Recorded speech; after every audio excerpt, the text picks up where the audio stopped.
Happy first day of August, boys and girls in tomato land. Thought I'd do a quick run through on my tomato patch this year.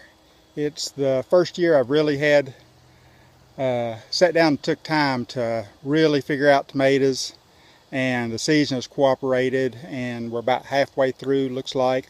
Could go further than mid-September, I don't know, but I've got about a 100-foot row here. So let's do a little rundown of each plant.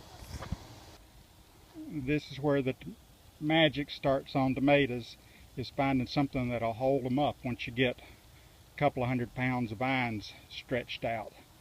I took me an old U-channel signpost, which already has perforations in it like that, and deadheaded it with those bolts and some using 14 gauge brace wire. I stretched it down the whole length in 5 strands. And after I'd done that, I then decided that I was going to string the tomatoes up. So I got me a roll of 48-pound hemp twine and a big box of trellis clips. Those little goobers right there. And they clamp onto the string, or you can clamp like that one onto the wire. And a combination of both of those has worked really well. It's a little extra work in some ways, but it keeps a lot of tomatoes off the ground if you can keep up with it. Plus, I have pruned these. There's a green zebra. It's about to escape out the other side over there if I don't get a clip on it. So yeah, there's some little green zebras down there. It's getting ripe.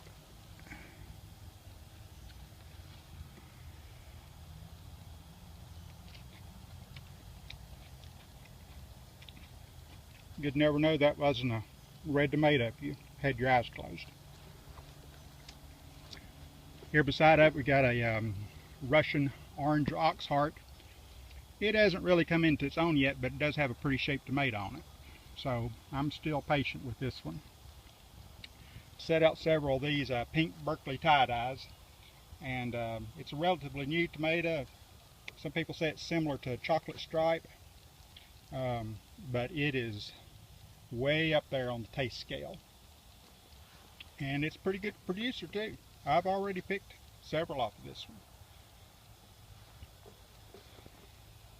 For what it's worth, I planted basil between almost every pair of tomato plants, which what I've done here is I've dug a hole and put 2 tomato plants in it, usually the same kind, and then 4 foot and I did another one. So over 100 foot I've got 25 pairs of tomato plants. Here's a plant I grew last year without much success, a Bonnie Best. It's a good Midwestern tomato.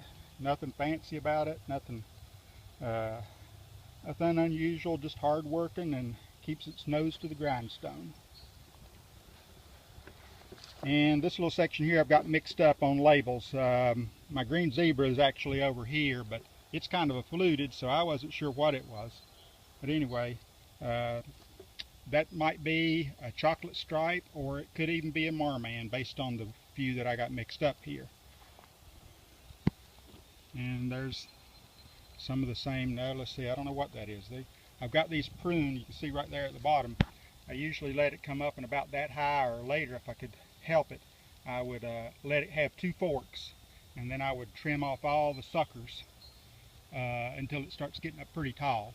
And I'm still trimming suckers, trying to keep the aeration going on. But yeah, this looks like a green zebra, like this tomato right here, except it's fluted. So I don't really know what's going on here. I think David gave me that tomato, or maybe I know David gave me the seeds of it.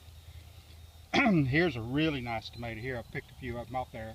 A One Flamme. Usually they're listed as being more rounded if you look at them, but this one and a few I've seen pictures of have a more elongated shape. But it's productive. It's really an ornamental plant to me, and tastes good. And here I'm thinking these are my marmans. They're another middle. They're a French tomato, but they're just a sort of a flattish, middle of the road tomato. This is kind of a new one. I don't know where the seeds came from, unless David brought them back from Sri Lanka. It is a Sri Lankan tomato called a Thelina, and very productive. it's a semi-determinate, so it may play out before too long, but a lot of tomatoes coming off of this if we don't get blight.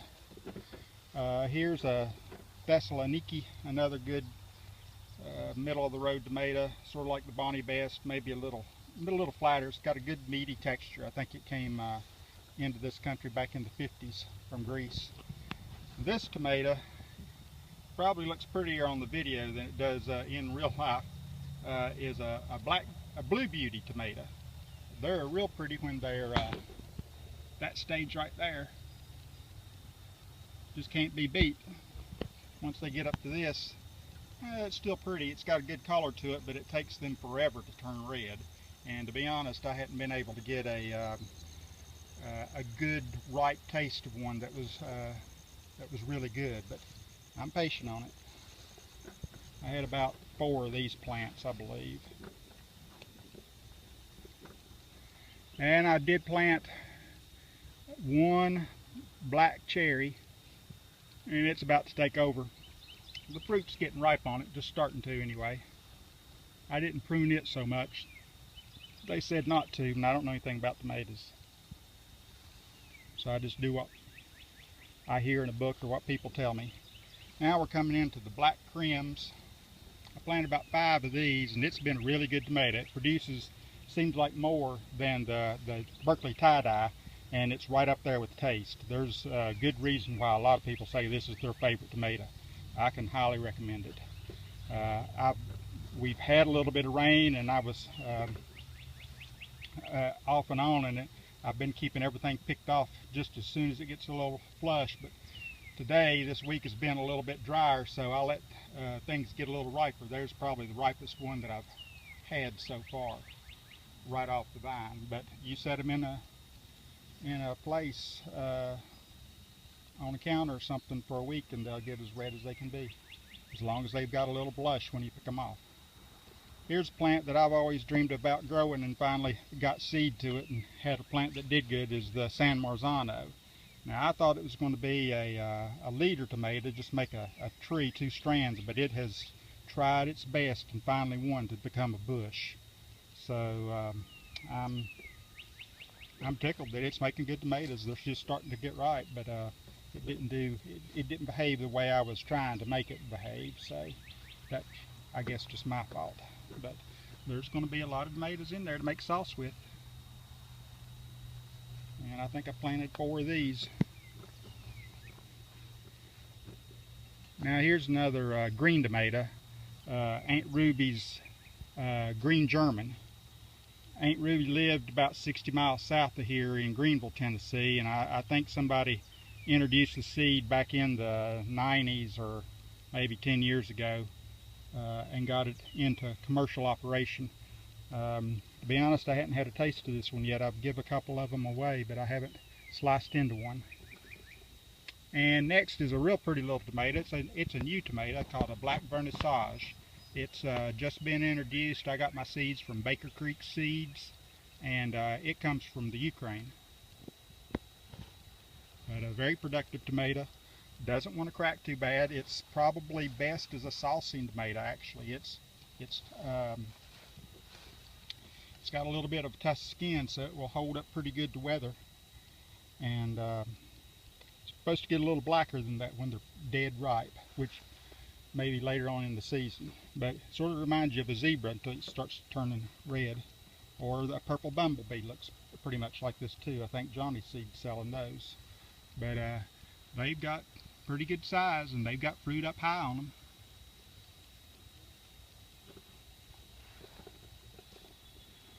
Now I was tickled to try to get to grow some of these Castelluto Genoveses, but they've been the hatefulest tomato to work with. Plus they want to rot real bad if they touch something too. I don't know about doing this one again next year. It's pretty if you can get a perfect one's ripe. It's just a oddball sort of tomato, but it tastes good. It's nothing spectacular, I guess, but maybe I just hadn't had a good ripe one yet. But I planted about 4 of those. Purple Cherokee, it's just really sort of getting going now. It's not a huge plant. A lot of people, it's their favorite tomato. It's gotten pretty common, but I think there are better tomatoes out there, to be honest. But you know, you could probably get a one that's extra good, and it'd be better than anything you ever had, because it is way up there. These are my Amish paste tomatoes, which I'm always used to paste tomato being small, but this is a pretty good sized tomato. It wouldn't take too many of these to make a quart. And my last pair is Charlie's Mortgage Lifter. Guy up in West Virginia named Charlie had a radiator shop, and back in the Depression he practically got rich selling tomato plants to people from all over the place. This tomato, if it's doing good, which this one's not, will get a 2-pound tomato on it easy. And he used it to pay off his mortgage, which I think was about $6,000. So I thought I'd give it a try, and it's got a chance to go ahead and make some good tomatoes. That's tomatoes for the day.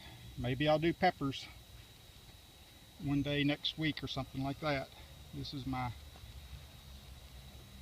Manzano patch right here. We'll see y'all next week maybe.